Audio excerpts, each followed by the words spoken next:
আপনারা শুনে রাখুন আমার কথা, বাংলাদেশের যদি আপনারা ম্যাপ দেখেন, মায়ানমারের যদি আপনারা ম্যাপ দেখেন, যেখান থেকে রোহিঙ্গা প্রবেশ করে,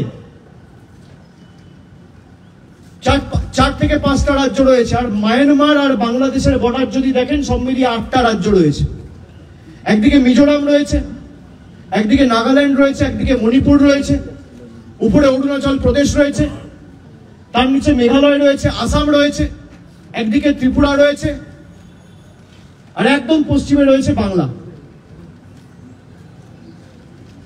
শুধুমাত্র বাংলা এরা এসআইআর করছে, তার কারণ বাঙালি এদের কাছে বশ্যতা স্বীকার করেনি, আত্মসমর্পণ করেনি।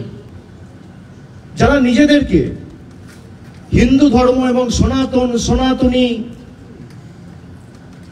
হিন্দুদের রক্ষাকর্তা, বিধাতা, ধারক, বাহক বলে দাবি করে, একটা লোক এসে পরিবারটার খোঁজ নিয়েছে? 24 ঘন্টা হয়ে গেল,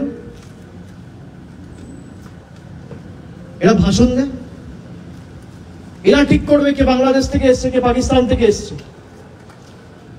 কেন্দ্র সরকার ভাবছে কি, যখন ইচ্ছা, যাকে ইচ্ছা আমি বাংলাদেশি ঘোষণা করে দেবো, যাকে ইচ্ছা আমি রোহিঙ্গা ঘোষণা করে দেবো। গণেশ কুমারের বাবার নাম আছে ভোটার লিস্টে, ডকুমেন্ট দেখাতে পারবে?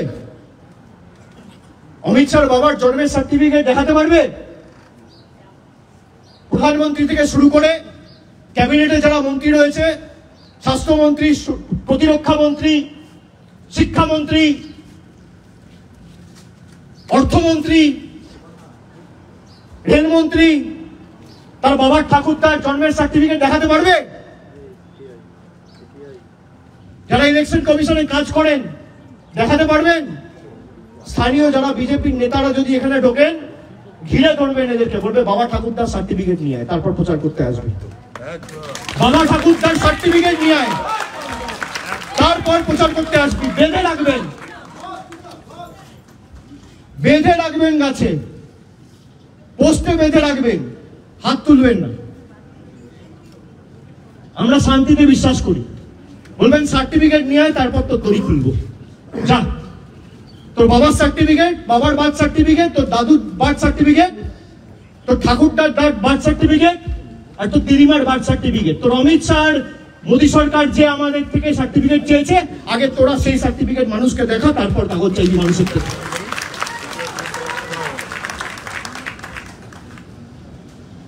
আর কেউ ভয় পাবেন না। 4 তারিখ থেকে এসআইআর এর ইনিউমারেশন ফর্ম ডিস্ট্রিবিউট হবে। জায়গায় জায়গায় তৃণমূল কংগ্রেসের ক্যাম্প থাকবে, আপনাদের পাশে দাঁড়াবে তৃণমূল কংগ্রেসের কর্মীরা, অতন্ত্র প্রহরীর মতো আপনার পাশে দাঁড়িয়ে আপনাকে সাহায্য সহযোগিতা হাত বাড়িয়ে দেবে।